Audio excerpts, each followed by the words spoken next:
បាទសួស្តីបងប្អូនថ្ងៃនេះខ្ញុំមកកាត់ស្លឹកគ្រៃគ្រឿងដើម្បីឆុងហូបបងប្អូនដោយវីដេអូមុនខ្ញុំបានបង្ហាញអំពីលក្ខណៈទ្រង់ទ្រាយស្លឹកគ្រៃគ្រឿងហើយនិងអត្ថប្រយោជន៍របស់វាហើយថ្ងៃនេះខ្ញុំមកកាត់ស្លឹកគ្រៃគ្រឿងឆុងឲ្យបងប្អូនមើលតែម្ដងបងប្អូនអញ្ចឹងស្លឹកគ្រៃគ្រឿងវានៅក្រៅខ្ញុំនេះអញ្ចឹងខ្ញុំទៅកាត់តែម្ដងបងប្អូនចាំមើលទស្សនាអ្នកនរគ្នា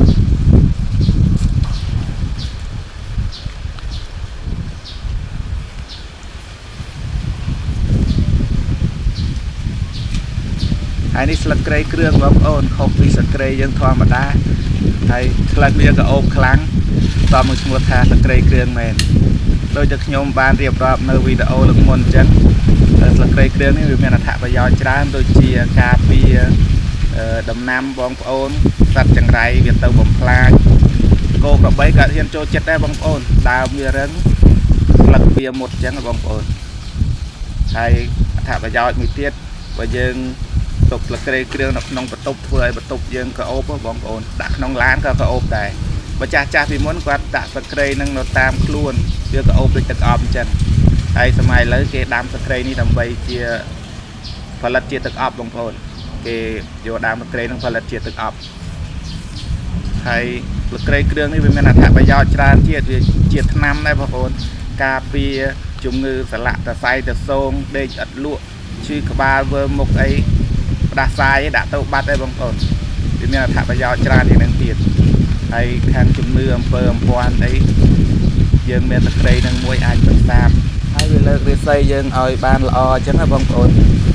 ហើយម្យ៉ាងវិញទៀតស្លឹកគ្រៃនេះយើងអាចហូបបានដូចខ្ញុំជម្រាបតាំងពីដើមវីដេអូអញ្ចឹងវីដេអូមុនក៏ខ្ញុំបានប្រាប់ដែរវាជាប្រភេទស្លឹកគ្រៃព្រៃភ្នំទេអញ្ចឹងបើយើងទៅព្រៃភ្នំយើងអត់មានគ្រឿងដាក់យើងអាចស្លស្លឹកគ្រៃនឹងបានបេះដាក់ស្លបានតែក្លិនវារៀងហាងតិចបងប្អូនហាងតិចតែហូបបានអញ្ចឹងថ្ងៃនេះខ្ញុំនឹងបង្ហាញការខ្ញុំឆុងហូបឲ្យបងប្អូនមើលសិនអញ្ចឹងណាវីដេអូនេះដើមឡើយគឺចង់បង្ហាញថាចង់ហូបបានអញ្ចឹងបងប្អូនពួកខ្ញុំធ្លាប់ហូបហើយរសជាតិវាឆ្ងាញ់ហើយក្លិនវាក៏ក្អូបដែរអញ្ចឹងខ្ញុំទៅឆុងសិននេះបងប្អូននេះទឹកដែលឆុងជាមួយនឹងស្លឹកគ្រៃគ្រឿងហ្នឹងបងប្អូនពណ៌វាគួរឲ្យចាប់អារម្មណ៍មែនទែនដូចទឹកតែអញ្ចឹងតែក្លិនវាឈ្ងុយក៏អូបខ្លាំងមែនទែនឥឡូវខ្ញុំភ្លក់មើលសិនពីភ្លក់យកធ្លាប់ហូបហើយវាមុនប៉ុន្តែខ្ញុំចង់បញ្ជាក់ថាអាចហូបបានបងប្អូនវាល្អដល់សុខភាព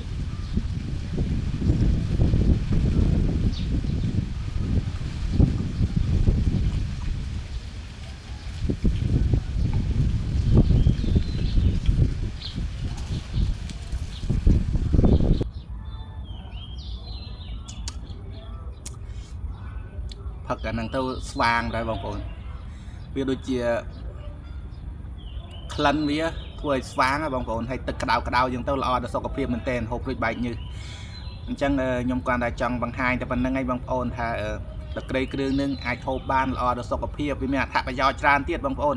អញ្ចឹងគួរតែមានដាំនៅផ្ទះណាបងប្អូនអរគុណច្រើនបងប្អូនវីដេអូនេះធ្វើតពីថ្ងៃមុនដែលខ្ញុំបានបង្ហាញបងចូលវិញរុយចង្រៃនេះមករោមមកញ៉ៃញ៉ៃឬវានៅខ្ពស់ទេ